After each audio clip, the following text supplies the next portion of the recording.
Hello and welcome back to the Comic Lyra podcast, the podcast where I, Ryan, also soon to be known as Comic Stan, get my real book nerd of a bloke co-host, make him read a comic book, and then talk out the good, the bad, and the mid of all. And with me, as always, is my aforementioned ultimate co-host, it's Jamie. Yo, what's up? Was that a smoother intro than last time? It's getting there. It's getting there. I find it's the same with like talking on the phone to people and you don't know what you're talking about. Yes. If you talk through it quickly enough, that conveys confidence, that false confidence. You know what I mean? Like, I do. If you just, and that's the podcast in general. That's why I tried to speed up that one time. Like if you it was the worst thing you ever did. I think the faster we sound, the more confident we sound about what we're talking about. I mean, weirdly, because I'm a fast talker, aren't I? You can be, but yeah, you're not on the podcast, which is no. odd. I'm more. This is probably the most. This is me at my most methodical. I'm more taken aback by your volume with this because we've talked off air. It's you, not a loud person, but like I try and the way I describe your voice is very Brian Blessed. My voice projects a lot. Yes. But then in this recording, sometimes you'll get to a point, and it's literally the way you've said something, because sometimes you've said something twice, and you go low in volume the exact same way both times. And I think it is like a rhythm, cadence, specific point you're making kind of thing, right? Potentially, yeah. Yeah. But we don't notice these things. I mean, how many people know how their voice sounds unless you're editing a podcast of yourself every week? Yeah, it's so interesting, isn't it? Because we don't hear our voices as they project. We hear them reverberate through our skulls and the little bones in our jaw, don't we? I think I hear mine now more accurately, but that is a thing of listening to it externally, and then like that matches up in your head or something. Yeah, I mean, I would argue at this point there is more of our voices recorded and uploaded on the internet than the average person. I don't know. There's a lot of podcasts out there. Yeah, everyone's got a bloody podcast. Well, yeah, I suppose they do. Everyone thinks they can just start a bloody podcast on any old subject. They think they've got a niche topic, and they start a bloody podcast about it. I mean, some don't even do that. No, some literally like, me and my mates are so funny. We're going to make a podcast can be hilarious. And you see those video clips because they'll get the one hilarious moment and that'll go viral. You ever check out a full episode of a thing, it's like, it's just awful. 5 idiots getting drunk or smoking a joint in a room together, sounding like idiots. Yeah. And also, I'm not saying that ours is better than that. Like, I'm criticizing the outside world of this podcast. I'm sorry. Ryan, the podcast doesn't get the respect that it deserves, is now saying that this isn't a good product. I waver on how I feel at any given moment. Like anyone's self-esteem, you know? Sometimes you're like, I'm the best. And then someone's like, I'm actually the worst. And then you just flip through that. I hear that. Is everyone else bipolar? Is that normal? Is that a common problem? So anyway, moving swiftly on. Ultimate Universe is back, baby. We're back. We're so back. You don't even know why we're back, but we are back. You're so fucking money, baby, and you don't even know it. Yes. And the Ultimate Universe is back, and it's brought in, being heralded in by one of my favorite comic book writers, I would say, of all time at this point. Is this Tom King? No. Surprisingly, no. This is Jonathan Hickman, who cool. I have rallied on about his X-Men Krakoa era. Yes. But he's back now, rebooting the entire Ultimate Universe by himself. I say by himself. He's got artists. There's other writers doing other titles within it all, but he's helming it. Like he's now the guy that Marvel calls. It's like, we need you to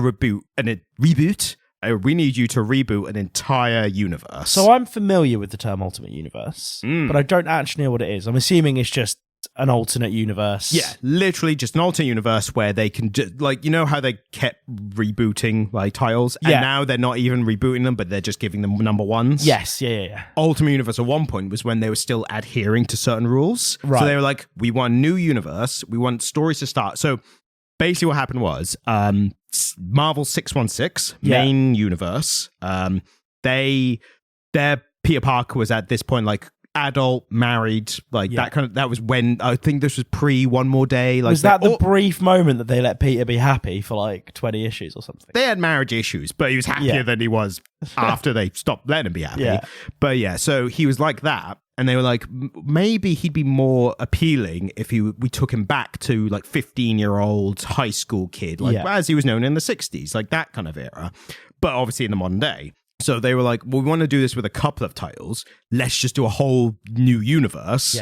and we have none of the baggage of the lore, the what's canon and all that bollocks. Yeah. So they just reboot. When they say they started a new universe, called it the Ultimate Universe, and they just like started everyone from scratch and could do whatever they want. Was it popular? It was pretty popular, yeah. I mean, for one thing, what's a kind of lesser known fact, if you're not into all this, is the Ultimate Universe is what was a huge inspiration for the MCU. Right. A lot of the Ultimate Universe stuff was used in the MCU to get that off the ground. So would it be familiar to people who were like casual Marvel fans, watch a lot of MCU, but aren't really comic book readers? So the best way I can describe it is, I think there's the Avengers in the Ultimate Universe. That title was called the Ultimates. Right. I can't remember if the team themselves in the universe were called the Ultimates or if they were just still called the Avengers or not. Yeah. But basically they were the title was called the Ultimates. They were the Avengers. If you read that, you would find that way more familiar to the MCU Avengers than the proper Avengers in the 616 universe. Yeah. There's things like Thor not having any of that Donald Blake bollocks. Like, right.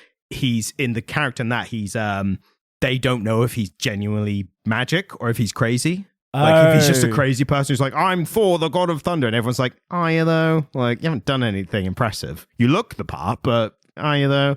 But then everyone reading is like, well, we know he is. Yes. And then he is. But that first Thor movie, he's cast out of Asgard, no powers. Yes. And people find him. He's like, I'm Thor, the God of Thunder. And they're like, are you though?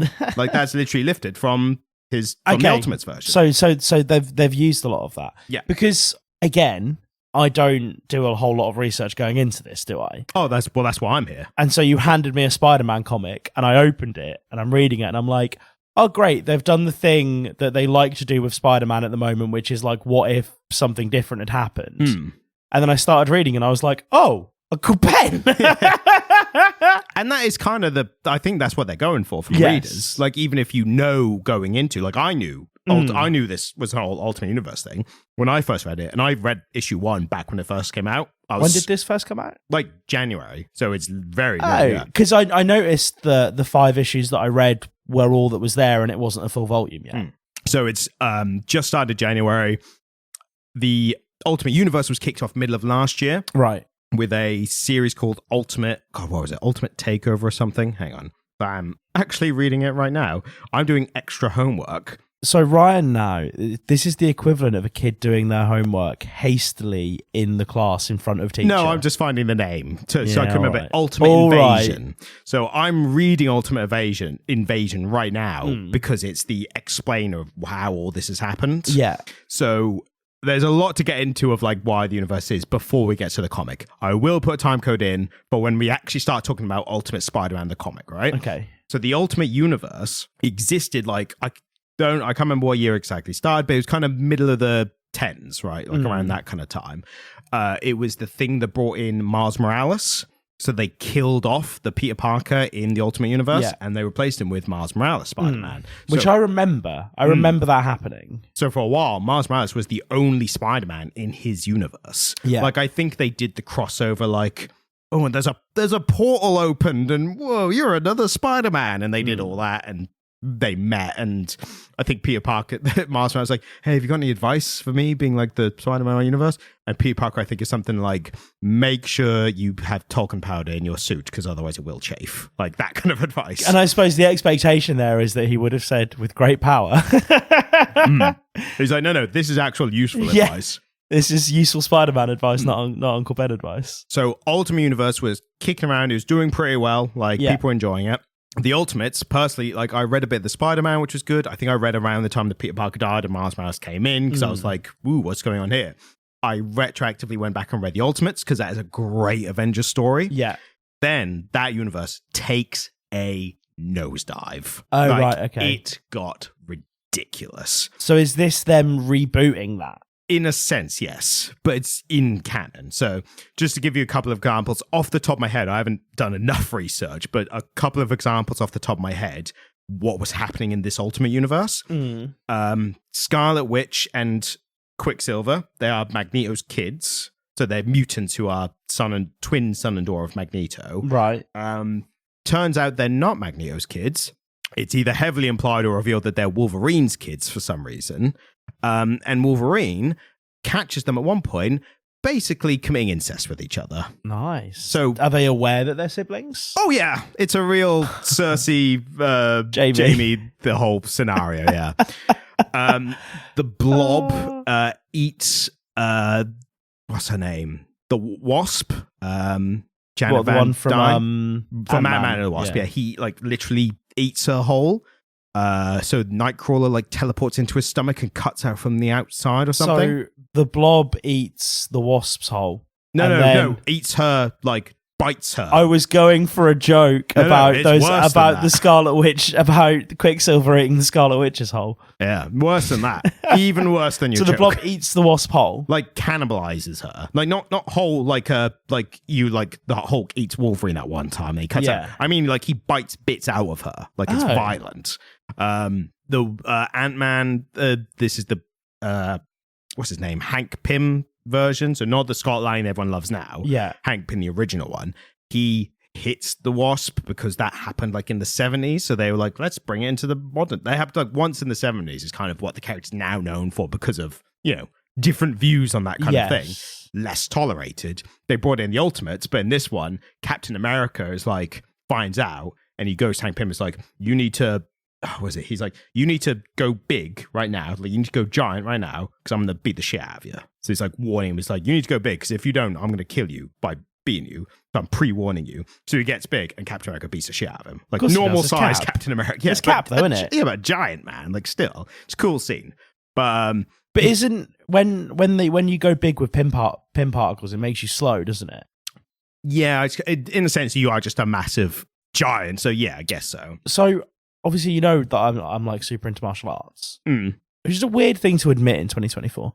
But there's a Taekwondo dude whose whole shtick on the internet is replicating kicks from like movies and stuff. Right. And I saw some videos of him replicating some of the kicks that Chris Evans does as Captain America in the films. Really impressive. They really nailed Chris Evans. Like I don't know if that was a stunt double or I think he had a great stunt double, but like Chris Evans was good in like doing the stuff, so you saw his face in enough parts that looked realistic as well. Yeah, but no, like it was very impressive. And then I kind of reflected on that, and I was like, oh, where have I seen Cap fight in comic books? And I thought about it, and I'm like, they do a good job with Cap. Yeah. Like Cap's really good. Cap's really cool for somebody whose power set is basically you are strong and you are quick. Well, when he originally started, he was literally just the peak human. Yeah. Now he's a bit more superpowered. Now he's the super soldier, which used to mean peak human. Now it's like you got a little strength, a little superhuman durability. Like he's definitely he could be the shit out of Batman. Like because he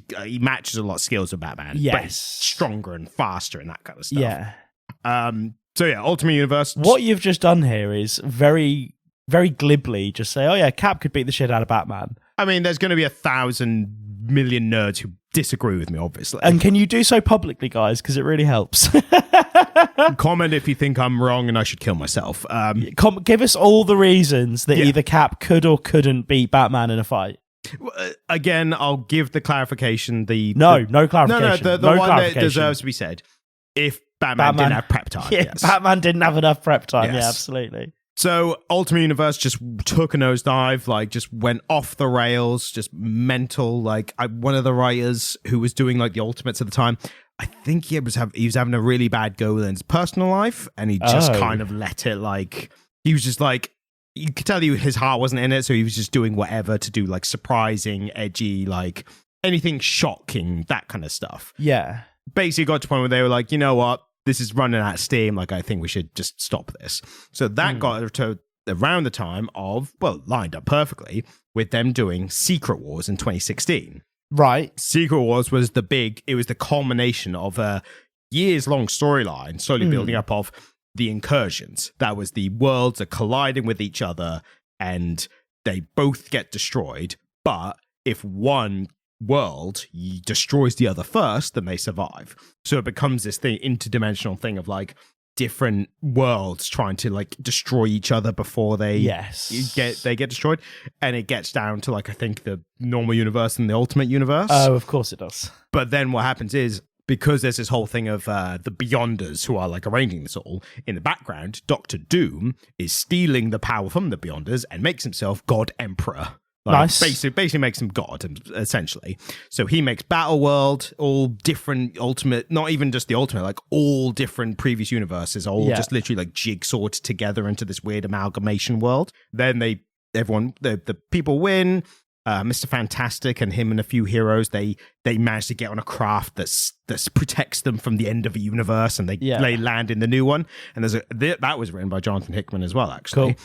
And there's a great moment I always love where Doom is like finds out that Mr. Fantastic is still alive after he destroyed the universe that he was in. He's just like, I can't believe you're still fucking here. Like he's like, how can I he's like insulted that he's still alive. It's like, you dare to still be alive and something, and you come and ruin this perfect world that I've created for everyone. And also in this time, he's literally changed reality. So he's made Sue Storm his wife.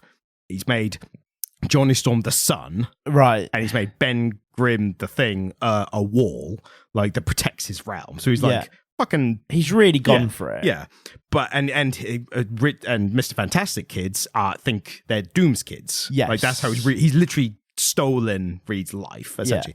But I just love this part where Doom's like, I make this perfect world and you come and ruin it again. You can't just stay away. Like, I'm trying to help everyone, kind of thing. Like, you bastard, whatever. And Mr. Fantastic literally just shouts back at Doom, "You stole my family!" Like that. And I remember reading that and I was like, that's cool. That is cool. I've not done it justice, but it was a moment, like a single panel. I was like, this is awesome. So this is them rebooting that, basically? Yes. So what happens after that is the Ultimate Universe. Sorry, I'm trying to keep, because you're monologuing, so I'm trying to keep you on task. I mean, I'm tangenting, essentially, which is nothing new for us. So this will be in the time code of like, Ryan briefly explains the Ultimate Universe, how that leads to Secret Wars. So after that, they steal the power from Doom or whatever, and Mr. Fantastic and the Fantastic Four rebuild the universe using their son's reality manipulating powers. Okay. But they basically remake the world. And as a nice gesture, they remake Doom and they give him a normal face. Because that was actually revealed during Secret Wars that his face was all fucked up and that's why he wore the mask. Yeah. They fixed his face. He was like, you know what? Maybe just try and be a decent bloke from now on. Didn't take, obviously. Well, no, clearly. No. You'd leave him out, wouldn't you? Yeah. So they rebuild the universe and they're the only people who are like left over. So in rebuilding it, the only remnants carried over from the Ultimate Universe is Miles Morales.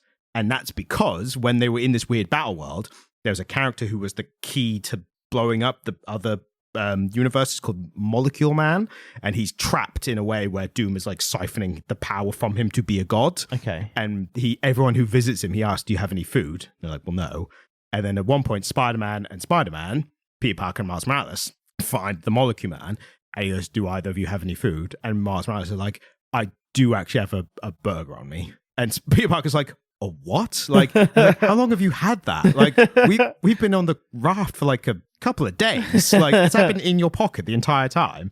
And he gives it to Molecule Man. And Molecule Man is like, it's like a universe detonating bomb. So he's not going to get like food poisoning. Yeah. So he eats the burger. And then because of that, he kind of includes Miles Morales in the surviving universe. Because he's like, that guy was cool. Yeah. He gave me a cheeseburger. Literally, yeah. So that's what gets him into the main 616 universe. I mean, this is why you always carry a snack, bro. But in a way where he's like always been there. Like, it's not like I've jumped realities. He's like, no, I've always been here. Like, I've always known Peter Parker, Spider-Man. Spider-Man never died. Like, it's always just been this. So, turns out he wasn't the only person to survive the Ultimate Universe. Right. Turns out there's a character who you have seen referenced in these opening parts to Ultimate Spider-Man, and that is the Maker. The Maker is the evil ultimate version of Mr. Fantastic, Reed Richards. Right, okay. Reed Richards, turns out, did not take failures too well, was very obnoxious about his intelligence and genius and stuff, and basically became evil. And like the evil super genius of the Ultimate Universe. So he has been kicking about since Secret Wars in 2016. He's just always been about. Like, I've read comics where he's just popped up. Yeah. And what's great as well is the Ultimate Universe had a different font for its lettering. Right. He, in the 616 universe, kept that font for all his speech. Oh, cool. So That's nice. if you didn't know who he was, you'd be like, why is that guy speaking different? Well, again, we've only just started getting wise to lettering.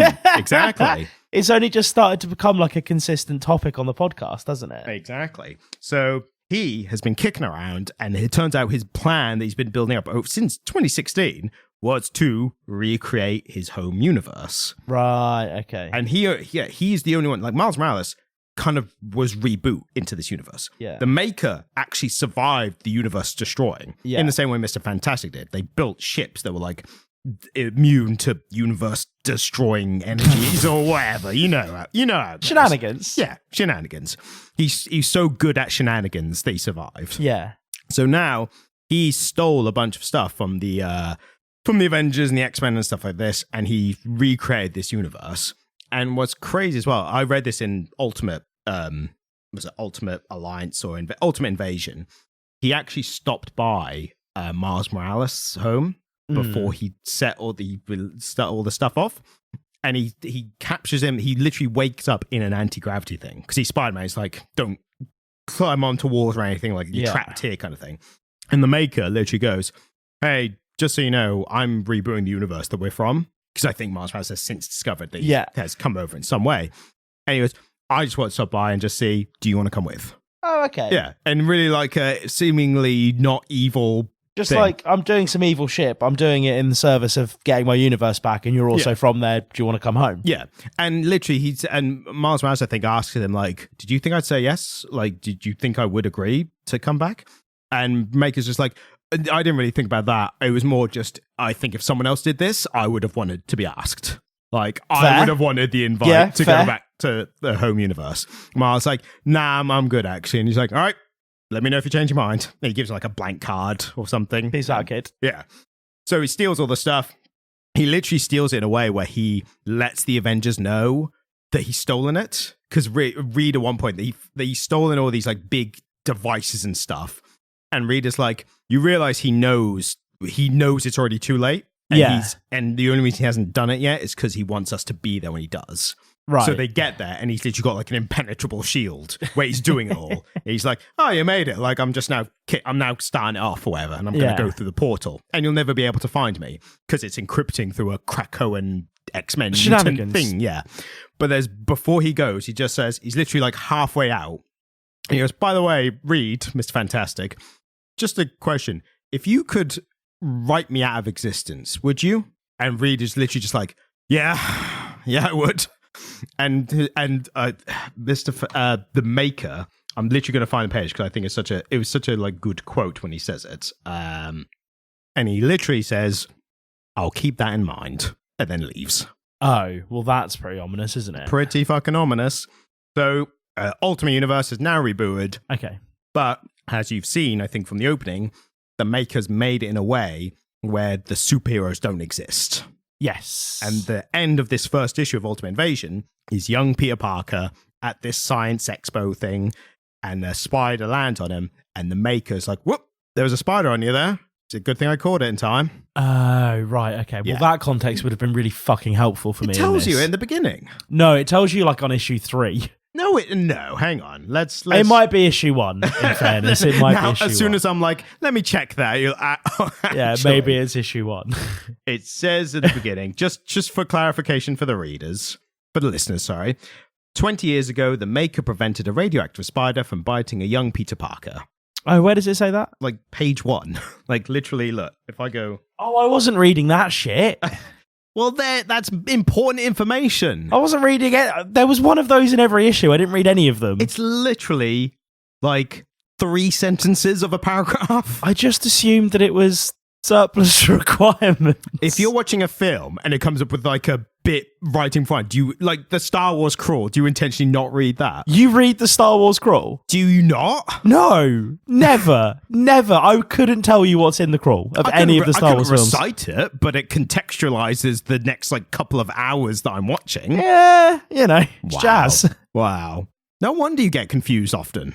You're literally skipping over information and going, wait, what? Oh, I just let my intuition work for me. We realise now that puts a hang over every bit of critique that you make of a comic. We go, was this something that was explained in a preamble beforehand? Yeah, well, do you know what, mate? I don't read the prologues, but I don't read the prologues and epilogues in novels often. Why not? I don't see the point in it. Isn't it literally just extra content of the thing that you're like reading anyway? Do you know what? If you want me to read it, don't call it a prologue. Just stick it in chapter 1. See, I feel like I'm on the page where if you can fit in a small enough bit in the opening, then I'll take it. Like if it's like the Star Wars crawl is, I think, like really pushes the boundaries of what's acceptable. The Star Wars crawl is like a full minute block of text. It's that's only really badly laid out and moves awkwardly down the screen before a 2-hour film. That can go fuck itself. The only reason that I'll give it any kind of leeway is because it's so iconic. Yes. Like because it's like literally pop culture. Like, but at that point, I'm just like getting my popcorn open. I'm listening to the. Do you know what I mean? Like I'm enjoying the Star Wars-ness of it all. I'm not reading the crawl. Yeah, you're just looking at the stars behind it, like, wow. I'm just like, I'm probably putting my phone on silent. I'm getting some snacks ready. Admittedly, the Star Wars crawl is probably the worst example to pick because it is a lot. It's the one you picked, though. But isn't there also like just beginnings of films where it just gives you like a couple of sentences, like, by the way, here's where we are, here's what's just happened, anyway, here we go. Also, I'm pretty immune to the way that comic books are laid out now, and so anything that isn't like panels and anything that isn't panels and speech bubbles, I just assume isn't necessary. I would implore you to at least read like the paragraph of like information. Just to skim it. At least even skim it. Would you like me to read it to you now? No, fuck it. I'm ready. Okay. I know what's going in now. Well, now I've explained the entire backstory. Well, so it comes up in a later comic book. I think you just happened to... You just decided to read one eventually. No. It comes up. The fact that 20 years ago he should have been bitten by the spider and it wasn't, it comes up in exposition. Story. I do feel like there is one credit to this comic. And I suppose we'll officially say this is the beginning of the Ultimate Spider-Man comic book talk. Yeah. So this is the time code I'll put into it. Cool. If you're just joining us, I was just having to go with Jamie for not reading the prologues and the epilogues of comics. And it turns out any media. Yeah, I just don't. But we've moved past it now. It's none of this stuff I don't think is like essential. I mean, we haven't actually talked about how we found the comic yet. Yeah. So did this make any kind of difference or not? Like, did you feel like there was any missing information? No, I liked it. That's good. I had fun. I feel like it must have had, and this is coming from my perspective, knowing it all, it felt like we are having an isolated look of something within a wider universe. Yeah, well, I wasn't aware that this was Ultimate Universe until I got here and you told me. Yeah. I just thought this was one of those, and I've seen a few of them recently, comic books where somebody goes, what if Peter Parker was this old? Yeah. And so I've read a few Spider-Man comics like this where the premise is, what if Peter Parker was an old man? What if he never met MJ? Do you know what I mean? Like they do this a lot with him. So when you showed it to me and I saw a bearded Peter Parker going to work at the Gazette, I was like, oh, this is what if Peter Parker just married MJ and didn't have any powers. Right, cool, that's fun, let's go. Which is, to be fair, regardless of Ultimate or not, or any of that is just like a great way to start this. I mean, functionally, that's what this story was, wasn't it?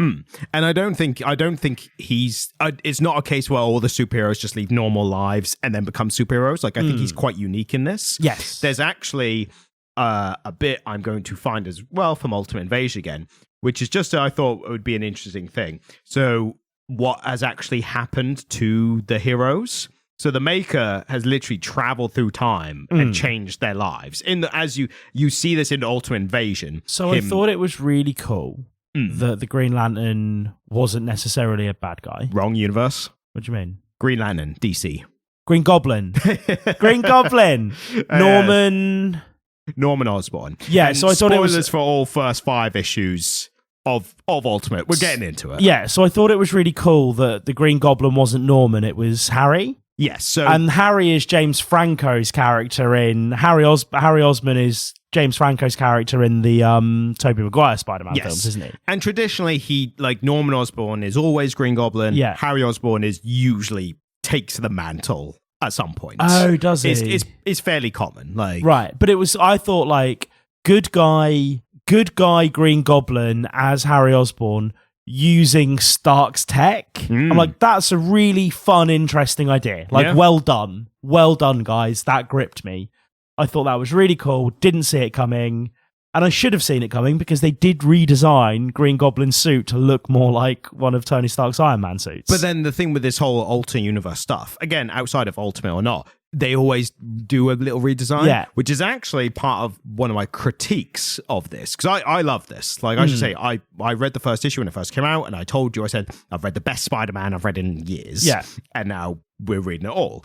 One of my few complaints was that the Spider-Man costume just inevitably turned into the same old style. I didn't like the scene where he ran through all the different costumes because I was like, where are you getting all these costumes from? So that was the suits that he got from this Tony Stark, this alternate universe Tony Stark. I don't know if it was explicitly mentioned or not. I think I did just infer this, but it was like a programmable suit. Right. So it started out plain black because he's just like, that's just the default starting whatever, and probably is best, when you first become a vigilante superhero, you're like, I guess I should wear the color that camouflages me in the dark the most, which isn't black. Well, you think, but you can see why someone would think that. You can see where you'd go for it, but actually the best color to camouflage you in the dark is navy blue. Yeah. Or if you're in the city, as opposed to the countryside, maybe a bit more grey, like bright orange, or bright orange, a traffic cone, just a traffic cone. I did a physical gag there. Yeah, for all the listeners. But I thought if I ignore it, no one's ever going to know. Well, yeah, this is it. But when he just went to the normal design, I was like, can we not do something a bit different here? Like, it's Spider-Man, though, isn't it? But then I know why. The brand's too strong for them to fuck with it like I know why they did it. But there's a lot of instances where they'll just change it slightly. Or they'll do it a little different, but it still makes it kind of unique. I like the Spider-Man ones that have the webbing under the armpits so that's he can fly. Classic 60s, which they brought back. But yeah, that original first appearance, he has those. Yeah. And I don't know if it was even for gliding or not, or if it was like a cape. I think it might have been just a little cape on the back. And then they retconned it into like gliders under the arms kind of thing. Because I always thought that was cool. I'm just going to find a great example of like slightly changing, but making it feel unique for the whatever the thing is. Okay. So this, which I'm showing now, is the Spider-Man from the PlayStation 4 game. And you start off in the traditional suit, like when you very first start. And then literally like a couple missions in, you get this new suit. And it's like the one of the game. And it's called the White Spider. I've seen that. That's cool. And that, you still recognize as Spider-Man. You show that to anyone, they'll be like, oh, that's Spider-Man. But it's different enough that you go, that's the PlayStation 4 Spider-Man. So I really liked Tom Holland's suits. He's got so many. Like it's hard to keep track of. So the basic one that he made him, I thought was really great.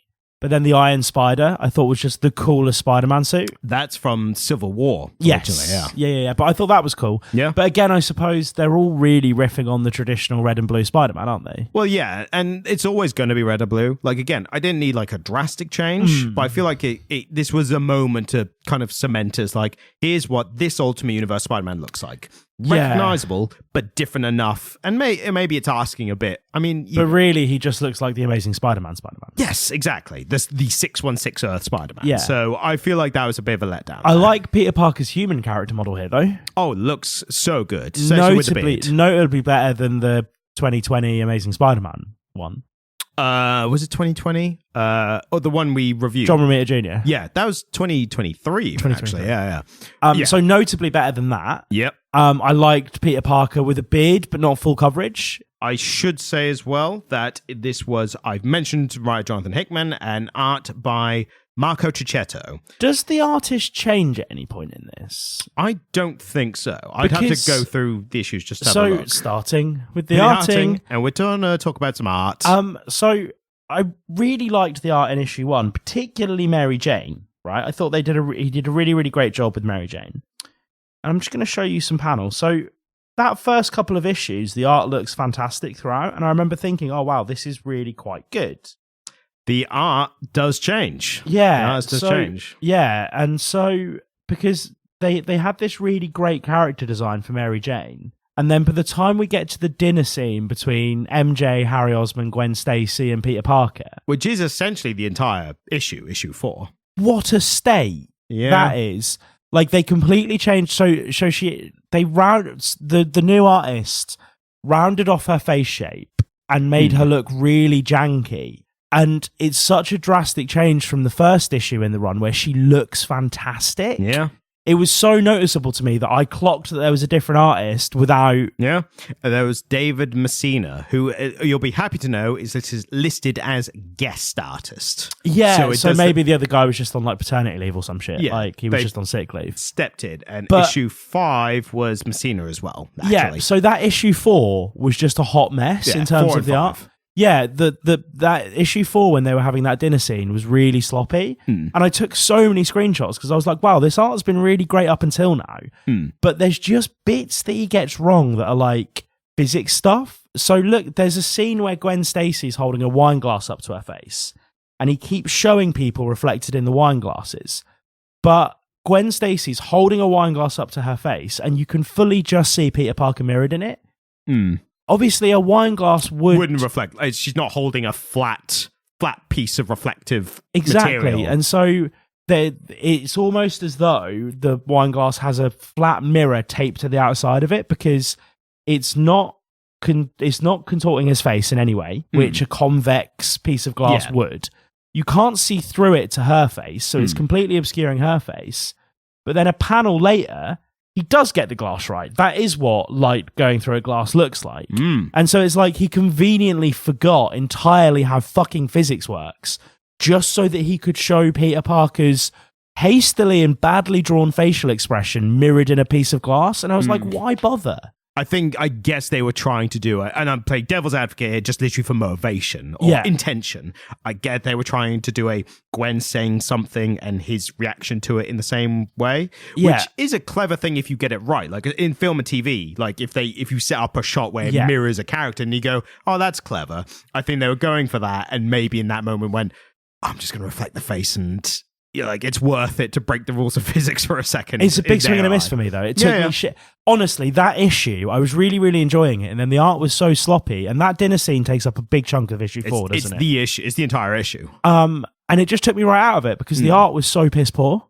I remember my main takeaway from that was I just loved the writing of it, and I totally agree with you. And you're so right because the writing of it had a really delicious tension to it. The only thing that I can think of that gets you close to the level of tension in that room and at that dinner is maybe the scene between the dairy farmer and the Nazi in Inglourious Bastards. I would say there's less tension than that. Like there's some tension, but like that scene is like but that's what we're getting towards here in terms of like how pregnant that scene is, and we know that there's certain bits of key information that certain characters don't have, and we know how high the stakes are, and they don't. Like, I found that to be a really powerful scene, but it was just so badly drawn that I was struggling to get into it. Yeah, when you're reading... that's when the artwork, that's when art, I think, detracts from a comic book. When there's amazing things happening on the page, but I can't focus on it because the art's so bad. And this is why I think we've used this expression a lot. I certainly have, where we're talking about the art and I say, it was fine, did its job. Yeah. Like, that sounds like a dismissive thing. No. But that most of the time, I think we are lucky in that most of the art we review is good enough that it doesn't distract from the story. Some of the art that we review. Some of the art we review is doing its job. And it's unfortunate because it started so strong with that initial artist. That initial artist was fantastic. Like, the illustrations of MJ I thought were great. I thought the character models for Peter and MJ's kids were fantastic. I loved the way that Jonah J. Jameson looked. I loved what they did with Uncle Ben. Like, I thought everyone looked great. Their facial expressions were there. And my biggest complaint with a comic book is when they try and turn somebody's face to a different angle and completely reshape their face to the extent that it's a different face. And that's a Romita Jr. special, isn't it? Right, isn't it just? And there was none of that in those first 3 issues. And then issue 4 and 5, it just got really sloppy. And it's like, you know, if the art was just a bit sloppy throughout, I'd be like, right, that's just what this looks like, I can forgive it. But because the first guy did such a good job, and then the second guy just couldn't keep up, it's like knowing what you've lost, you know? I think that issue 4 was especially noticeable because it was a dinner scene. Yes. For the entire issue. So yeah, you saw a lot of the face a lot as well. Yeah. I think most of my notes are from the beginning. Like, again, I was so engrossed in the story that I stopped thinking about the art at a certain point. I guess I'm lucky in the sense that it doesn't affect me as much, but that's why it's good having you here is to point out the things the other person doesn't see. And the story's great. Yeah. As soon as you point out the faces, even before you got screenshot, I was like, oh yeah, like I immediately was like on board. But most of my stuff was again from the beginning, so from the first artist. Yeah. I love the sketchbook feel of like all like it feels like drawn. Like it felt like any panel in those first 3 issues, you could open a sketchbook and it would be like a finished drawing in the middle of a page. Great facial expressions in those first 3, as you said as well. There's a lot of line work, which I think creates great texture in not only objects but darkness as well. And I love that feeling where it's like you can see the lines from the pencil. The difference between this from issue 2. Yeah. Look how fantastic that is. So for reference, it's a panel of Peter Parker pained, pointing at his chest, talking about something that's really emotional with Uncle Ben, compared with that. Yeah. That's 2 different comic books, dude. Yeah, it is, literally. Like, that is some of the best art I've ever seen in a Marvel comic book. Some of the best art I've ever seen in a Marvel comic book. That's fantastic. This is going to be a rare end of year scenario where we have the same comic going for best and worst art at the end of the year. Yeah, because honestly, and I implore you, even if you don't end up reading the whole comic, listener, whoever you are, just crack a copy of issue 1 and crack a copy of issue 4 and look at them side by side. It's the difference is stark. And then excuse the pun. Yeah. And then once you've read them, or once you've looked at the art, read the story, because the story is amazing. And the story is amazing throughout. Yes. That's the thing. The story is really solid and really interesting and not at all plot holey. And I love the character motivations. Absolutely in agreement. I loved the first issue when I read it back in January. Yeah. And I immediately then said, I'm waiting for 5 issues of this to come out, and then we're talking about it on the podcast, which is exactly what's happened. Yeah.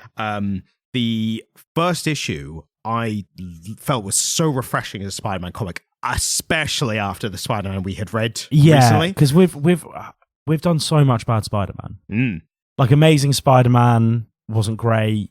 One More Day wasn't great. One More Day was pretty good up until the really bad ending. Yeah. I think that ending literally overshadows the rest of the comic, because the rest of the comic is pretty fun. It's like, okay, it had isn't some janky art, but that was like of its time, like that early noughties. Is One More Day the one with old Peter? It showed, no, that's Reign. So Reign was horrible. I hated every aspect of Spider-Man. Yeah, Reign. So Spider-Man Reign wasn't very good. Reign is the worst comic I think I've ever read. The Amazing Spider-Man run from last year wasn't good at all. Even though you quite liked it at first, didn't you? I like the first 5 issues.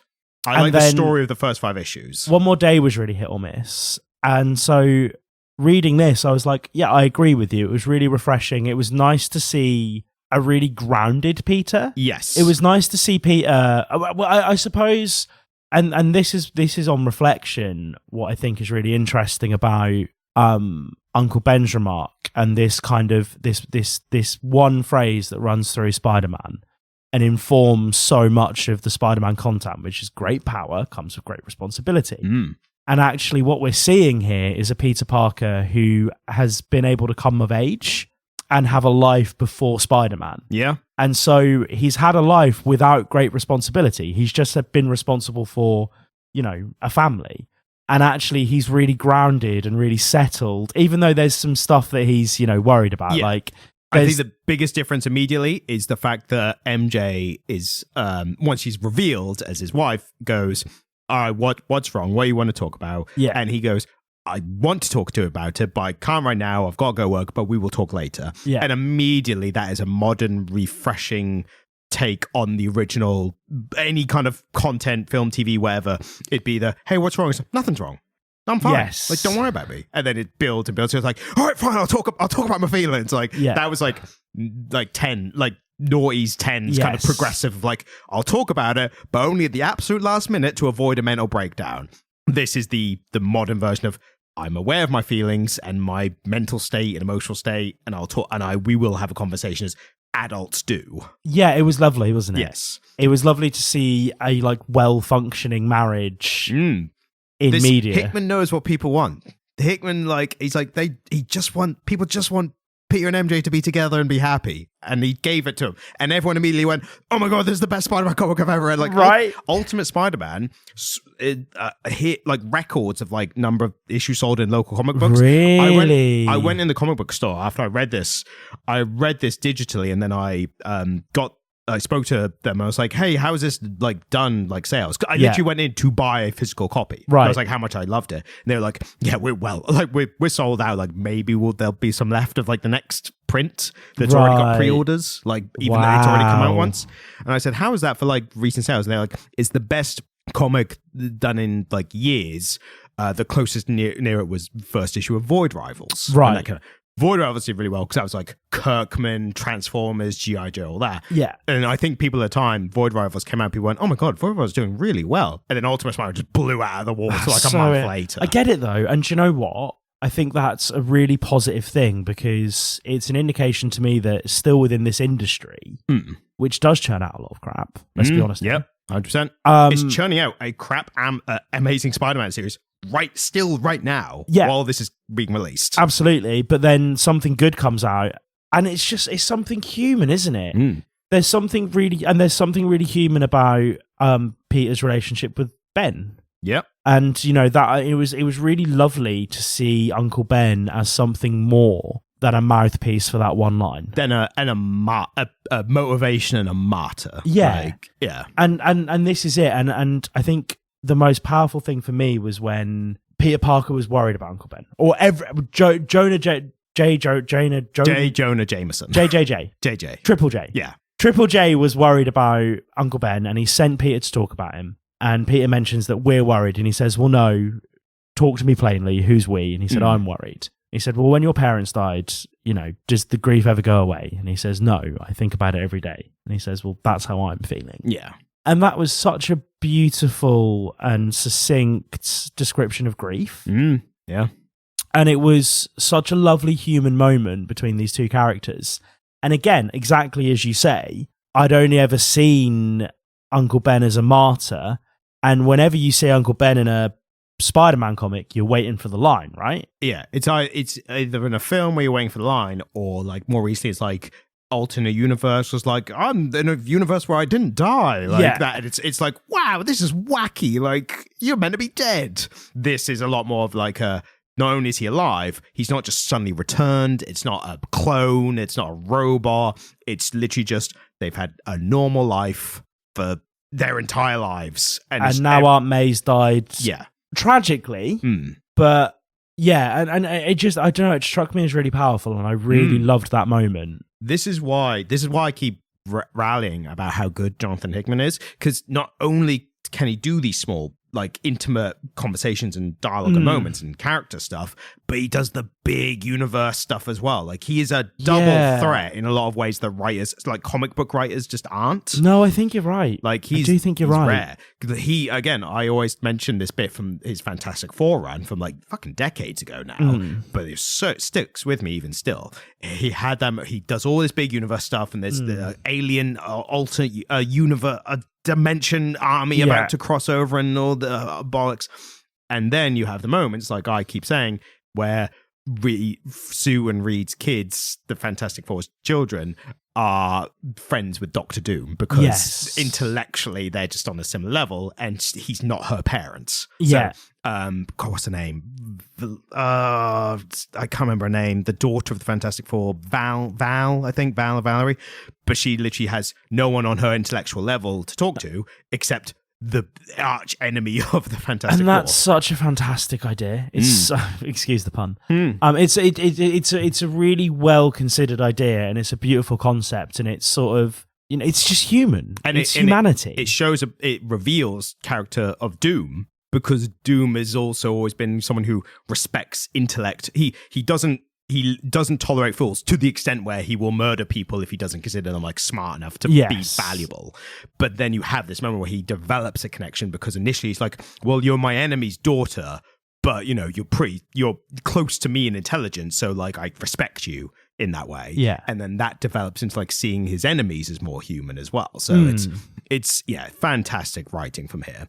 I obviously have many notes, which I will draw upon now. The reveals of the characters in the first issue, I think, it was paced so well. So good. It didn't feel like a here's the kids and here's the wife and Ben Parker's alive. Like, it was paced in it felt like a normal day that we were seeing. Yeah, yes, I agree. It felt really naturalistic, didn't it? And obviously the fact that Uncle Ben also works at the Bugle is a slight contrivance, but I like it. Yeah, it's one of those things of like, we don't know what his job was kind of before like he died. So it just kind of works out that way. But then there's a lot of those, I think, coming up. There's a thing where I think this is a comic universe thing where that faux science or pseudoscience of like, even though it's a different universe, these people are still pulled to each other in ways, and people find themselves, interacting still and across different universes and stuff like that. So I think there's some of that. But I think what's interesting is that it's in different ways. Yes. And I love what they've done with the way that Tony Stark is being perceived. So the way I read it, and again, I missed a bunch of the exposition, so I'm not 100% sure if this is right. But Tony Stark is being pushed as a terrorist who blew a bunch of people up. But he's a patsy, and it was actually the Maker who did that, right? Yeah. So it's the Maker, and he has a kind of Illuminati style like secret council of the world. And then there was the big fat bald guy, Kingpin. So yes. I recognize Kingpin. Yes. I don't recognize the people who were like in charge of Kingpin or were working with him. Or was I supposed to recognize them? I mean, there's only one, like Fisk from the Gazette. Am I supposed to know who Wilson he Fisk? Is? Yeah. Wilson, the Kingpin. Wilson Fisk is the Kingpin. Right. No. So who's the other dude? So he has a security guy with him who it is revealed is like on loan from his true bosses. Yeah. And that is Bullseye. Right. So he would normally have a bullseye in his costume, which I don't think he had in this. But he's basically... He was the guy throwing the cards? Yes. He did have a bullseye on his head. Yeah, there you go. And he's a Daredevil villain. Right, okay. Yeah. This one, he's more of a mercenary. In the 616, he's a bit of a psychopath. Like, he doesn't use guns, even though his whole thing is, like, incredible aim. Yeah. He doesn't use guns because it's too quick and easy. Like, he likes playing with people in the sense that he's, like decapitating people's fingers or whatever with playing cards and stuff like that. So he's a real psychopath in the main one. I think now he's just like a bit of a for hire mercenary, basically. Yeah. But standard merc. But they're not introducing too many characters for you to be like, oh, all right, who's this? Like, and there's no real moment of Deus Ex character.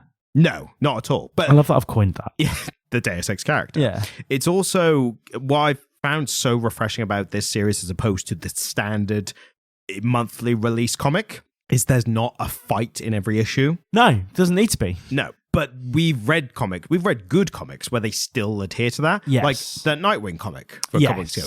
That very much was here's the action scene for this issue, and there has to be one every issue. It's interesting that you compare it to that, though, because I think this has very little camp. Yeah. This is really not very camp. Particularly, I mean, in the time that I've spent reading comics, I've come to think that DC is a bit more camp than Marvel in general. It's hard to describe because we've not read much. Like, yeah, I think Marvel comes across as less camp because what it does is feels more institutional, like the MCU and everything. Like, a person wearing a Spider-Man costume inherently feels slightly less camp than any other kind of costume. Yeah. Because the Spider-Man costume is so, and this, I'm just using that as an example, but it just feels so ingrained in pop culture. It's like, it's not camp anymore. It's superhero stuff. Like, I think stuff like this, if someone didn't know superhero culture or anything at all, if you show this, it'd be like, why is he wearing why is he doing it like that? Kind of thing? Why is he wearing pajamas? Yeah. There's a handy little explainer thing of like, when Harry Osborn is making the Green Goblin outfit. So for one thing, there's a thing where the newspaper is like, yeah, they're calling him the Green Goblin. And it's like, just happens to be the name like from the original universe. Like, but that's okay. That's how it works. I can get, but yeah, that's how this works. But that's what I mean. That's campiness that just feels so like part of the furniture. I don't know if that's campy or if that's just serendipity. But then there's also, again, campiness. I'm using like anything that's just kind of needlessly stylistic, like aesthetic with no actual useful function. We're not working from a very well defined idea of camp here, are we? Yeah. The tone is not camp. Yeah. And it's doing that tone with this kind of stuff. Same way you get like, the darker, grittier Batman stuff. Like he's still a guy dressed as a bat. It's also not overly gritty though. No. That's the thing. Instead, it replaces grittiness with like realistic human dialogue and that kind of stuff. And I'm so much more there for that. Yeah, 100%. 100%. Like I would take something like this over an overly gritty Batman comic any day. Because I was really invested in Peter's arc. Yeah. And I was really invested in his relationship with Harry. We should say, we haven't even said like kind of what the actual story, we've just been talking about how good the comic is. Do you want to give a brief, like, here's the story of these 5 issues? Yeah, absolutely. So we are met with a Peter Parker who never became Spider-Man. Yes. It transpires that a shadowy force is never, without having read the other comic, you wouldn't have that much of an understanding of the Maker. So there is a shadowy force that is controlling the world in such a way that they've removed all the superheroes, but they haven't removed them. They've just kind of taken their powers away from them. They literally changed their history so they never became superheroes. Yeah. It's probably the best way. It becomes apparent that the Daily Bugle is part of a cover-up for this. Just controlled in the same way as probably all media is. Yeah, absolutely. So there's this guy's also controlling the media. Turns out that Jonah J. Jameson and Uncle Ben are good friends. They start their own media outlet, and Peter Parker becomes friends with Harry Osborn, who has taken on the mantle of Green Goblin, and between them, they decide that they're going to unravel this issue. Yes. And it's all that entire story is really slowly and well paced out across these 5 issues. Totally. Like you never feel like you know what's going to happen next. Yep. I'll tell you another small criticism I had, and it was just so surprising that they did it this way. They revealed the Green Goblin. It felt like in such an unceremonious way, which I loved. I felt like I don't know. Maybe I'm conditioned to want like the more stylistic reveal. What I really enjoyed though is that in issue 5 they went back and showed us the chain of events from Harry's perspective, and so we got to see that again, and we got his big reveal. Yeah, we got his big moment of him cutting open the wall of Stark Industries, finding the Iron Man suit and going, fuck, I'm having some of that. Yeah, I loved as well that like explanation for like it's been erased from the records. We had to like do a like recycle bin search in the mainframe to like find the original plans. It's like thick titanium walls. We would not have known. It's a Faraday cage, which keeps all the electricity like isolated to this one room. So they use like, we would not have known this room was here if it wasn't for you making me scrub through the old files. And the other really cool thing is that it's Doc Ock, it's Dr. Octavius who's doing this for Harry.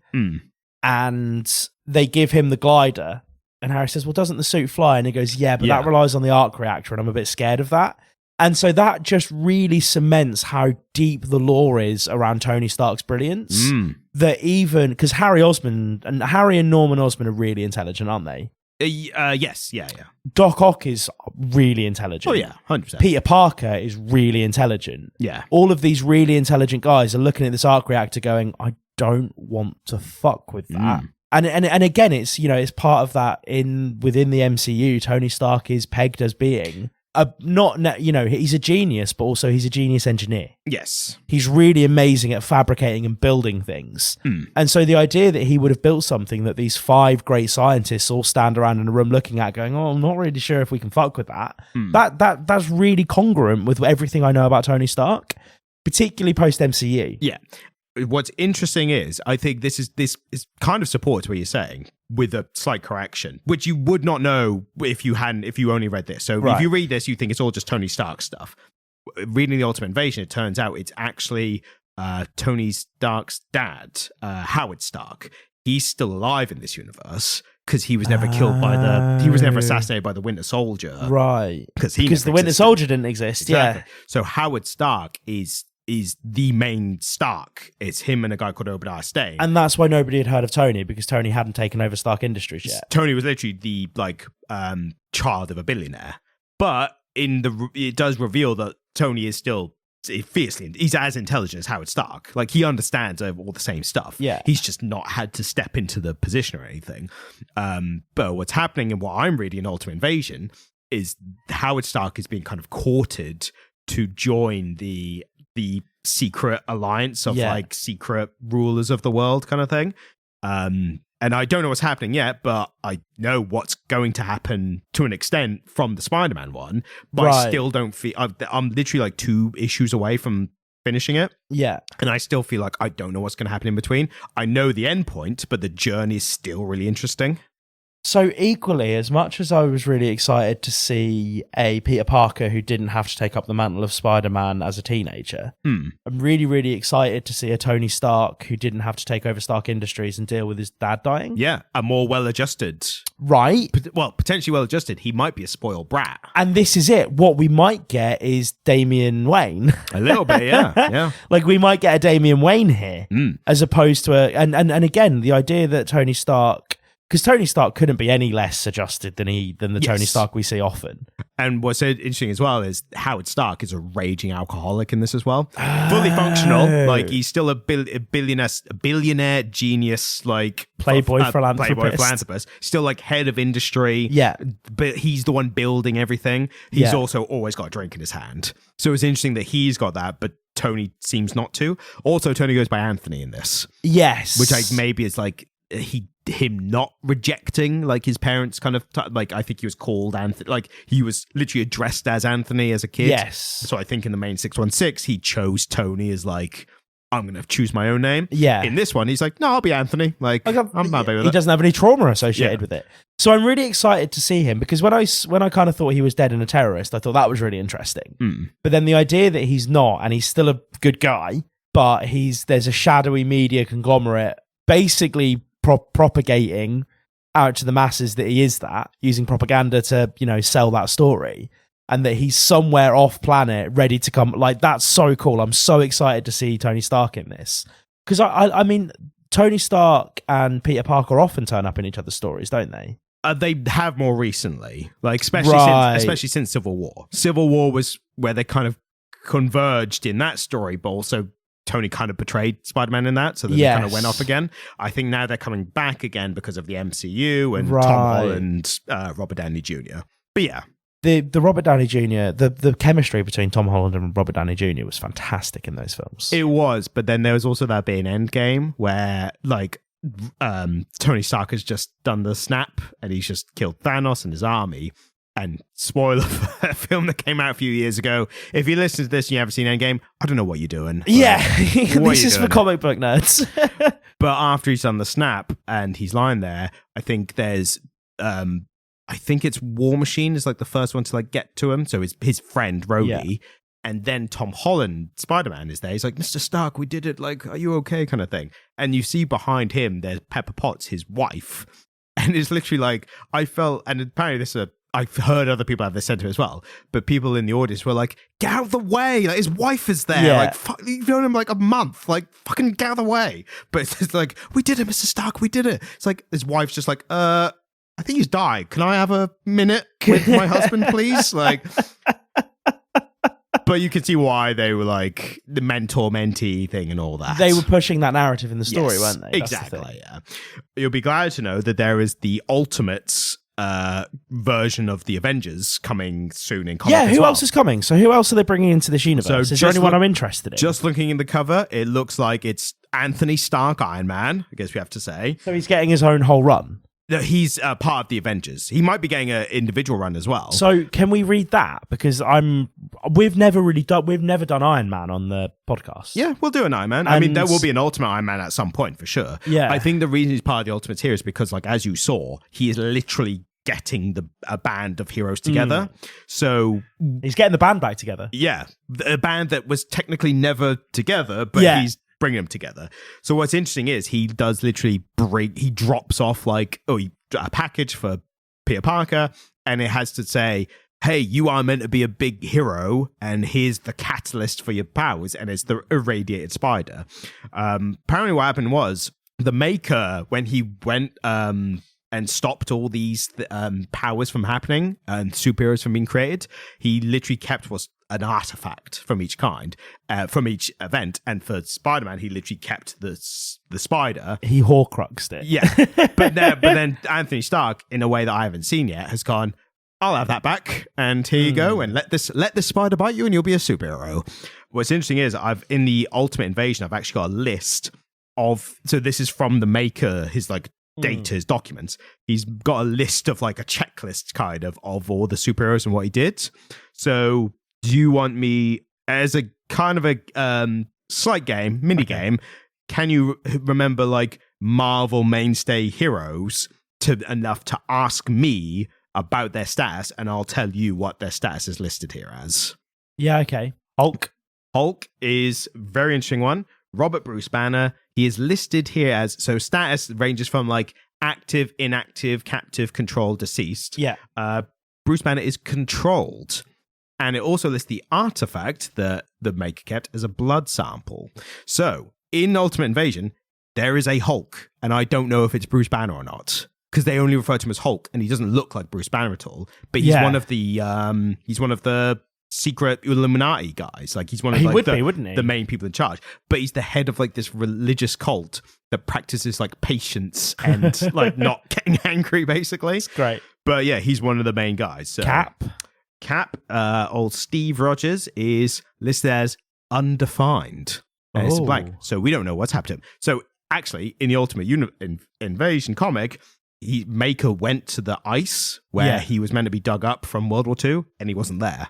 So somebody else has found him. So the Maker was like, well, fucking, where is he then? What the fuck to do? Hawkeye?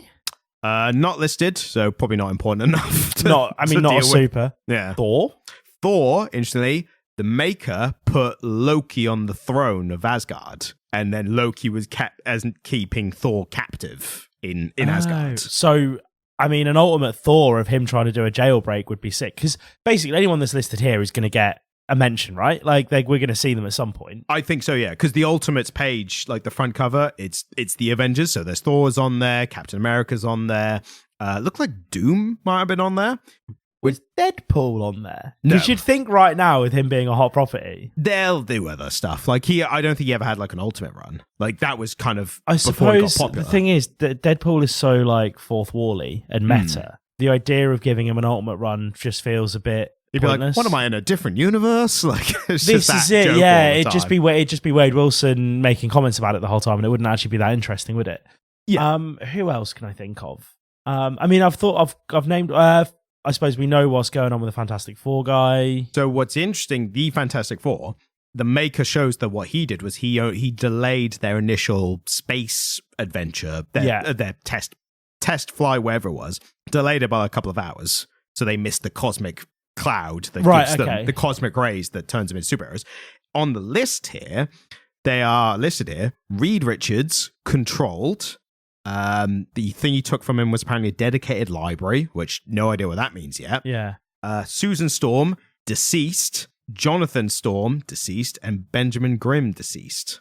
And they all had blood samples taken from them as well. So, interesting. We might get clones. Maybe. We don't know. Who else can I think of? I'll give you... Ant-Man? Yep. Henry Jonathan Pym, so original one, this says inactive. But apparently... which I guess is good for the Maker, but he did take a Pym generator from him. So he's got like Pym particles. Yeah, which is, and having Pym particles is really fucking useful. Exactly. Who else can I think of that I like? I'll give you one more interesting one. Yeah. Stephen Strange. Oh, yeah, of course, Doctor Strange. Is this as captive? Oh. Yeah. So not dead, but shackled somewhere maybe. And the Maker took the Eye of Agamotto from him. So he's got the old, eye on the chest thing. Oh, yeah. So, the amulet thing. Yes, exactly. So yeah, a bit of interesting things to look out for over the Ultimate Universe. It looks like I find interestingly blank and beige. Looks like a spreadsheet. Yeah, it looks like a document. It looks like a functioning spreadsheet. And this is what Hickman's been doing this in the X-Men Krakoa run. He had like documents and pages would be, you always refer to as like what Dracula was. It's an epistolary. I think Hickman just does epistolaries for like most of his stuff. Yeah. Which I enjoy it when it's like it makes him feel more realistic, when it's boring documents and that kind of stuff. Totally. So yeah, love all that stuff. It's like, when you'd play a Skynet video games. Yeah. Terminator? No, the video games that had Skynet in them. Skynet's the bad thing from Terminator. Yeah, what am I thinking of? The first-person shooters. Right. Call of Duty, Battle. No, they're like Battlefield. Oh my god, no. Old ones, really good. Everyone really liked them. Halo. No. More kind of war, military. No. Less like post-apocalyptic. Okay. Feels like a great game of charades. One minute. And I'm having fun trying to guess. Post-apocalyptic first-person shooter, Fallout. No. 1 minute. I saw you lit up there for a second. It's not really a shooter, but you get guns sometimes. Right. Post-apocalyptic, first-person, not quite a shooter, but you get guns. Yeah. Quake or what's the other one? Doom? No. Resident Evil. That's first-person now. It wasn't back in the day. Right. Sorry. Yeah. But you know when you're playing a Resident Evil game and you're searching around and you find it and you open a lockbox and there's a document in it and you get to read it and that's that whole thing. It kind of, it always puts me in mind of that. Playing an old Resident Evil game and you're just kind of getting the richness. Is Skynet not a Resident Evil thing? No, it's Terminator. Skynet. So what's the thing in Resident Evil called? The Umbrella Corp. Fuck's sake, I'm so sorry, bro. Jesus Christ. It's one of those things where you think of something that's nothing to do with it, but because you've got the hole where the information should be, you've got the square, the cube shape in the circle the hole. Square peg in the round square hole. And you're just like, I haven't got anything else, but I can't take this out because I've jammed it in there now. Like mentally, I can't think of anything else. That's staying in the podcast, isn't it? Yeah, okay, for life. Yeah. Not only that, it's going to be a game for listeners where we'll be like, guess the game series that Jamie's talking about. You've got some incorrect clues, but if you get it, you win. Yeah, basically. So back to the comic. Yeah, back to the comic. I think there's not too much else to discuss, only because again, it's paced so well and it doesn't cram unnecessary bollocks in. Not a whole lot happens in that 5 issues, does it? There's one major thing I think I want to talk about. Go for it. It's that it gets across in this comic this sense of Peter Parker feeling like there's something missing from his life. Yes. And I totally get that. I'm on board with that. I think there is a thing here with like, there's a thing with Spider-Man, Peter Parker's in other universes where being the Spider-Man, they've made this whole thing where being Spider-Man is like what they call the spider totem of the universe. Right. So there's a Spider-Man or a Spider-Person in every universe. That's why in like across the Spider-Verse, there's all these different Spider-Men because there has to be one in every universe. I can understand why a Peter Parker who's not a superpowered Spider-Man might have this feeling like they should be, like it's an interdimensional thing where they like a literal destiny of like the great universe. My issue is that Mary Jane is so understanding of like, yeah, there's something you need to do and it's really bothering you and you do whatever you need to do and I totally trust you and believe you. Like it's extremely healthy, but it's to an almost disbelievable level.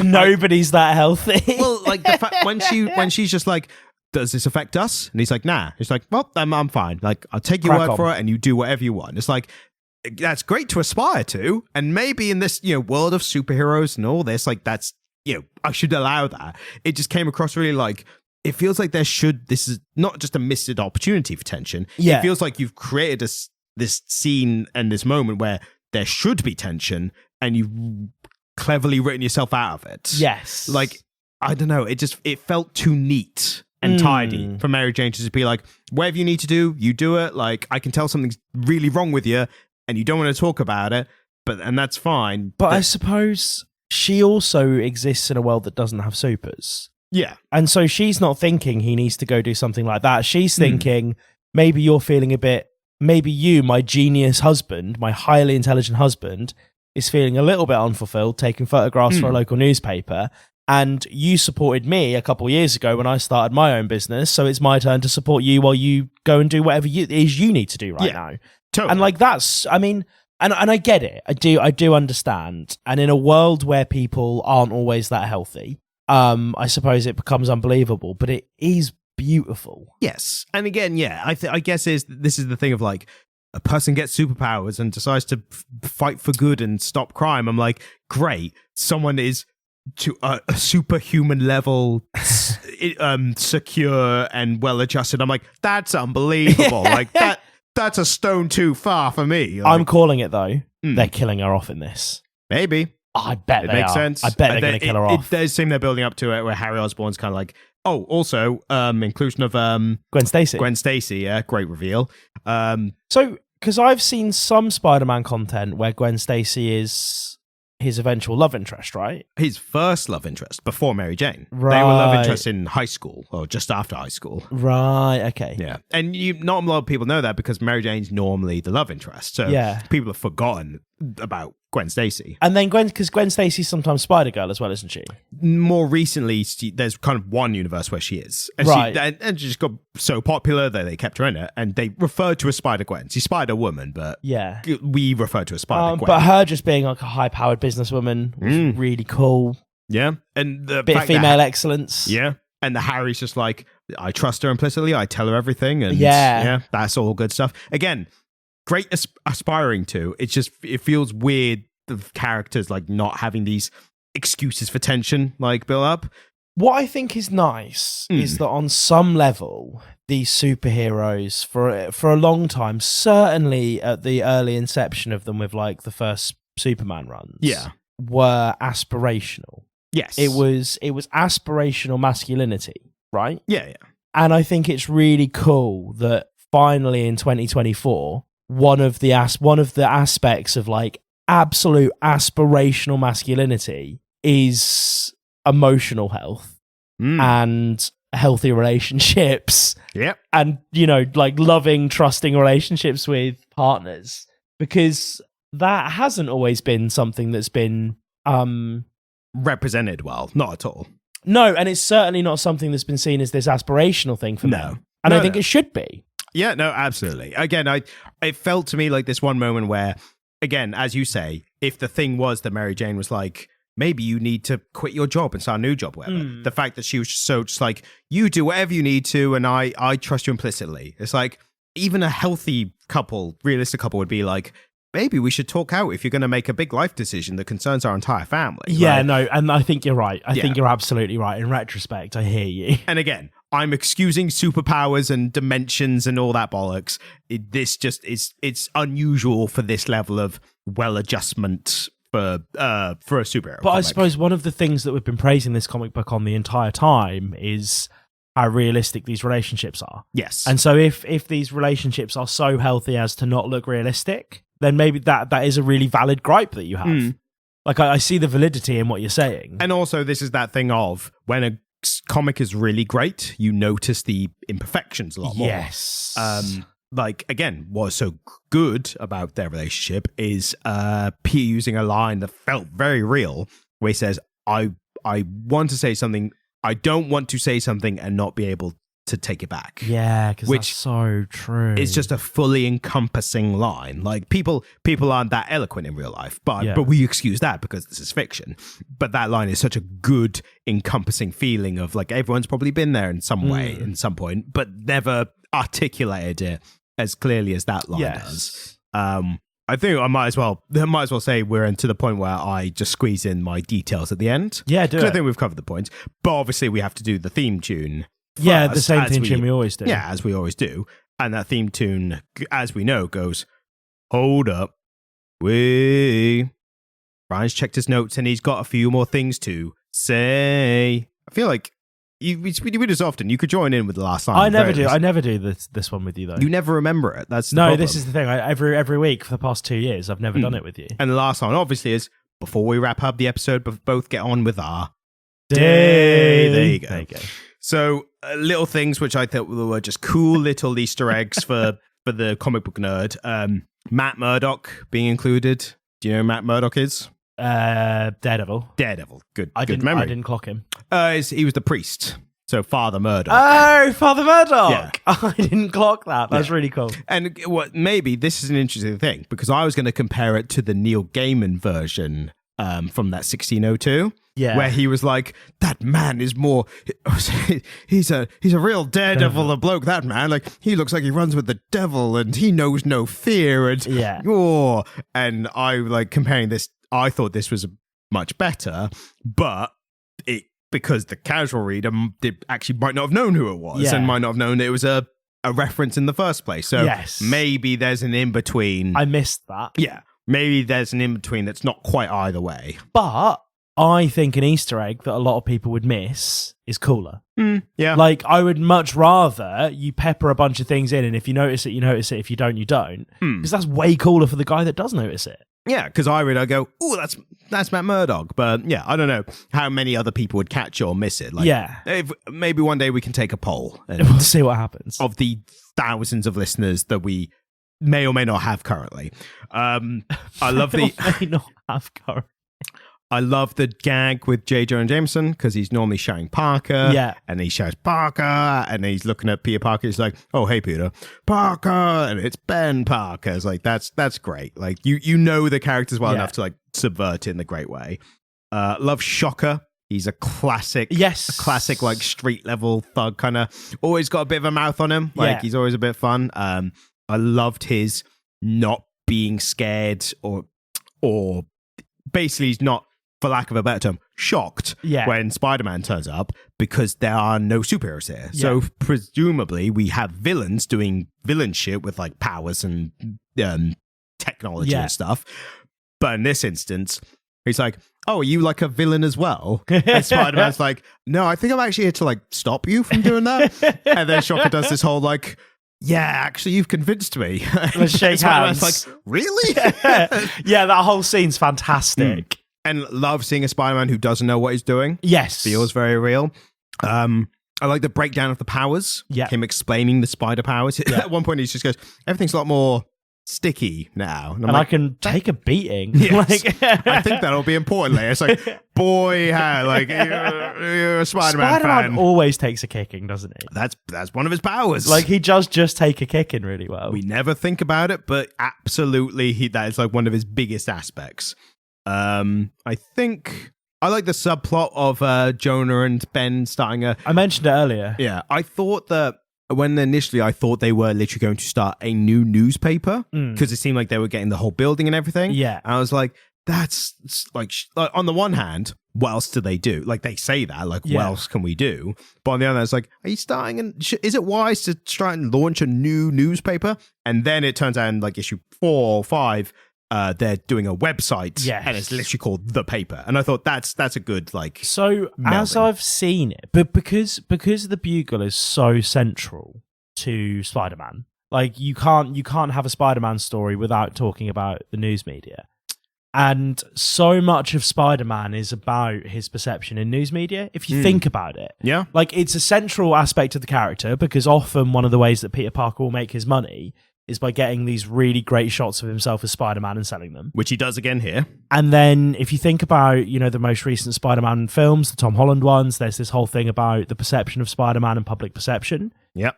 And one of the things that Spider-Man comics will often try and do is delve into control of the media. And they'll talk about media in that way. So that last one we read where where with the Daily Bugle being... Was that the awful one, Rain? Yeah, Rain. But one of the things I liked about it was those sort of dystopian elements, those Big Brother elements, where they're really digging into the way that propaganda works and news media works. Yes. And so this idea of... You remember where, like, in the early inception of the internet, where people felt that, like, the internet was going to democratize media and democratize news and be a source of truth, right? And people started saying, oh, well, actually, I get my news from the internet and I don't read newspapers. Yeah. And so I think this is a really interesting examination of that point kind of post.com boom where the internet started to become democratized. And actually people started using it to disseminate information. And it's like, well, that's going to be an interesting undercurrent theme because we are seeing a corrupt news media in this world. And then we're seeing two characters that we inherently trust because we know them so well through so many iterations create this alternative online news media source. But then there is an interesting line from Jonah where he says something like, so what, like, how do we do it? And I think Ben says, let's just tell the truth. And Jonah's like, nah. Well, he says there's no truth in the news. And there's no news in the truth. Yeah, exactly. But then he says, well, what if we just don't lie? Yes. But you can argue that's how newspapers and media, and we're getting into a heavy subject, which we will wrap right up at the end of quickly. the podcast. Yes, we will wrap up very quickly. But that is how newspapers and modern media gets away with this. Like, it's never outright lying, unless you're Fox News and they're talking about the last election, but never outright lying. It's scrubbing and massaging the truth enough where there's enough reasonable doubt they could go, well, we didn't lie about that. We just said this thing, which you can't really prove otherwise. And there's so many interesting tools that news media do. And when you learn how to read news media, and you learn what's actually... When you learn how to read, boy, let me tell you. There's specific verbiage that will be used in newspapers when they're reporting on things. Yes. So that they get to say one thing when actually something very slightly different is true. Yeah, the language used is very important. And once you learn to cut through that and you can actually read what's being said, it's really interesting and it's really telling. And I think one of the features of Spider-Man comics in general, as I've just said, is that the bugle is so the bugle is so central to what happens in Spider-Man that actually there's often this undercurrent theme of the examination of truth and examining the news media, and I think that's interesting. Yeah, in a comic book, like that's an interesting subplot to have. So yeah, and again, Jonah Jameson, Triple J. Yes, Triple J. The past 2 times we've seen Triple J has been him rallying against the traditional news media to try and bring truth to the world. This is the best, not this singular, but like generally the best representation or iteration of Jonah Jameson is when he's an old asshole curmudgeon, but he's that like principled, good at heart, like will stand up for what's right. Eternally captured very, very well by the actor's name, in the Raimi's ones. J.K. Simmons. He's played him the whole time, though, hasn't he? Yes, he's the only one who's played him. Yeah, and I think that's so rad. In the first Spider-Man, great scene which encompasses, I think, J. Jonah Jameson. He's having to go at Peter Parker, and he's like, "We're gonna make Spider-Man look like we're gonna reveal him for the menace of the years and all that." And then the Green Goblin busts through the wall, and he's picks up J. Jonah by the throat, and Peter Parker's just left his office, and he's like going to get changed, but he choking J. Jonah in the air, and he goes, "Where's the kid who gives you the pictures of Spider-Man or whatever?" And J. Jonah's like, "We don't know. They post them in. We don't know who it is." And it's like that's him. Like he's a fucking G. And there's a bit later where I can't remember if someone memed it, and I can't remember if they took it from the Green Goblin conversation, or I think they literally took it from the Heath Ledger Joker Dark Knight thing, where the Joker, they parodied it, where Joker says, was it like when someone's close to death, that's when they show you who you really are, that kind of thing. Like, do you want to know how many of your friends are squealers like that? But they took that and they took it with the J. Jonah Jameson being like, he's a good bloke. He was just chewing him out in his office, but he wouldn't sell him out. He's an arsehole most of the time, but he's a good bloke at heart. So yeah, he's kind without being nice. Exactly. He is that Family Guy joke of like, it's like, come over again and I'll stab you. It's like, what's up with that guy? It's like, that guy just gave his whole check to charity. He's like, he's all right. One last very funny thing, I thought, great joke. The restaurant issue, which is a great issue, one of the best superhero comic issues without any superhero shenanigans in. Yeah. They're talking about the restaurant, and was it Harry Osborn says, "Yeah, the people here are absolutely awful, like the clientele here." And Pete's like, "Really?" It's like, "Yeah, I hear you all the time." He says, "I eat here twice a week." Yeah, great line. And then there's that line where they say, "Oh, when was the last day?" And she looks at MJ. Yeah, she's like, "BK," and they're like, "BK," and Gwen Stacy goes, "Before kids." Yeah, we figured it. Yeah, no, I loved it. In summation. In summation, well done. That was nice. Sometimes I pull these words out of my ass. That was sometimes a good I've got them. In summation. Although I have been writing my first Comic Stand videos recently, and the amount of times I've opened a thesaurus to be like, I know there's a word there. I'm thinking of a word. Same with like you earlier with like the video game. I was like, the word is there. I can see the outline of it. Yeah, I get it. I can't zero in on it. Are you broadening your vocabulary? Not intentionally. Do you know when I was an English student, I used to read the dictionary? You absolute nerd. This is why I call you a book nerd of a bloke in the intro. It's like, I can't change it. That is the most accurate thing. This is tragic, but it is what I did. For the entire 3 years I was at university, I had a fat Oxford dictionary. Like, it was probably the most expensive thing I owned at the time. Wow. I had a fat Oxford dictionary from that year. I didn't get an old one. I got an up-to-date Oxford dictionary. Every morning I would scan through it alphabetically in order until I got to a word I didn't know. and then I would have to use that word 5 times that day so that I would remember it. And people would literally look at me in parties and be like, is that your word of the day, Jamie? And I'd be like, yeah. They were like, yeah, because you've used it 3 times in the past hour and it's 11:45. So I just assumed that you had to get them in. I'm like, yeah, I'm sorry, guys. What a fucking loser. If you ask me, it sounds like a real gratuitous use of your time. Use the multisyllabic words. Well, we've gone long, but we had to because this is an absolute great comic. Fucking gem. It's like a guarantee, at least a front runner for the end of the year. Yep, I think so. Superhero, I think so. Best overall. The Ultimate Universe is back, baby. And do you know what? Having read this, I'm really excited for it. And tell you what, if it's by Hickman, like, is Hickman doing the Ultimates? I don't know. I'm gonna look that up right now, even though I wasn't going to. But it's actually like really important information because if he is, awesome. Yeah. Let me just. It's not Hickman, unfortunately. Who is it? I don't recognize the name.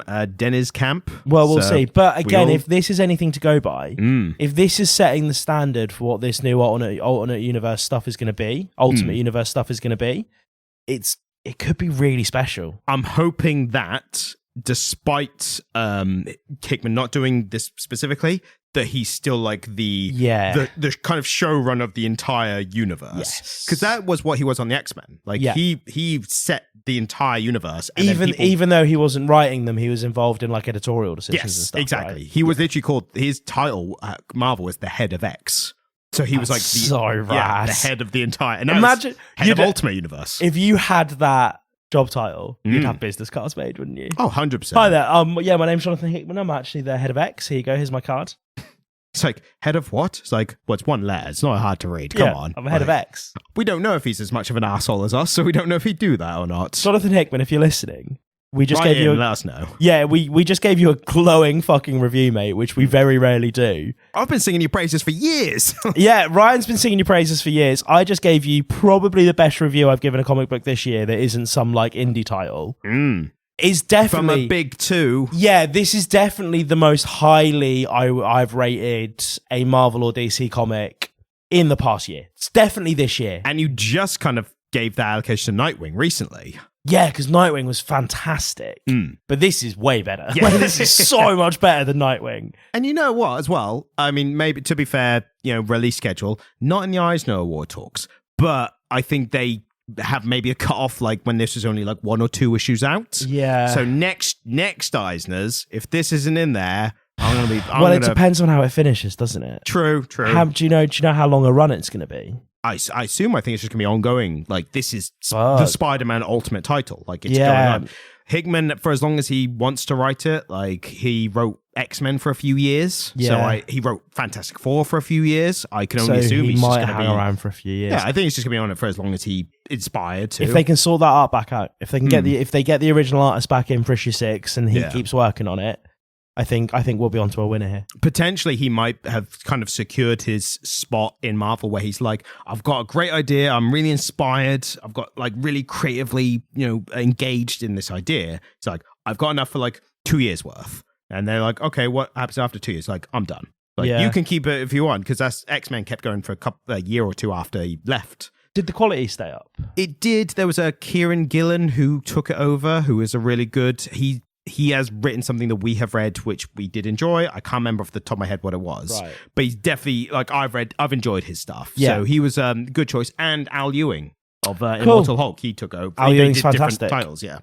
So yeah, Hickman, you're great. The first artist, they were great. Let's not talk about issues 4 and 5. Yeah. Why don't you take us home, you son of a bitch? You son of a bitch. Easy now, Tiger. You just hit the jackpot. Thank you so much for listening. This has been a really fun episode to make because it's really nice to actually like something that I read for once. I mean, it's Eisner season. Like, even though this wasn't an Eisner one, we are in that season of good comics. We are, aren't we? We're in Eisner season, and so we're just reading fantastic stuff every week at the moment. Which means after we're going to have a solid few months of absolute droll from DC and Marvel. We've got Deadpool month next month, baby. Oh, yeah. Do we check out the latest Deadpool, or do you want to do great Deadpool that's not current? Mate, it's a month of Deadpool. I want to do a whole month of Deadpool. And Wolverine. We've got to do Wolverine as well. Yeah, I mean, I imagine there'll be points in the comic books where they cross over, right? If the latest one, if they're tying in, maybe I would be shocked if they're not doing a Deadpool Wolverine comic like as a tie-in. I mean, it'd be fucking stupid not to, wouldn't it? But yeah, we've after June, we've got a whole month of Deadpool, man, and I'm kind of psyched for it. It's going to be awesome because we've not done any Deadpool yet. No, I've held back because modern Deadpool is not as good as the Deadpool I remember. Yeah, it's not the Deadpool from my day, you know. Yeah, so I'm really excited to do a whole month of Deadpool stuff with you. So thank you so much for listening. If you want to send us an email, you can do it. It's comicliterate@gmail.com. If you want to leave us a review, I don't really care how positive the review is as long as it's 5 stars. We make shorts. They're on YouTube and TikTok, Comic Literate. And thanks ever so much for listening. There's probably going to be some longer form videos from two different areas coming soon. Yeah, should we talk about that now? Let's little tidbit. Should we tease it? Like the Marvel universe? Because again, like I said before, that character, the Maker, was like just popping up in random Marvel comics for years before this. So just know Ryan and I are both working on things at the moment. There are things in the pipeline that are going to be coming out soon. Yeah, we're both working on projects, which is really cool. And you decide which you like better. No, I mean... Pit us against each other. But knowing who our audience are and what they're into... Yeah, all right. I feel like you're at an advantage there. By the way, we're going to lead you back to the podcast anyway. Because this is the main shit. This is the good shit. This is the mother shit. Yes, exactly. Thanks for listening. Bye. Thank you. Goodbye.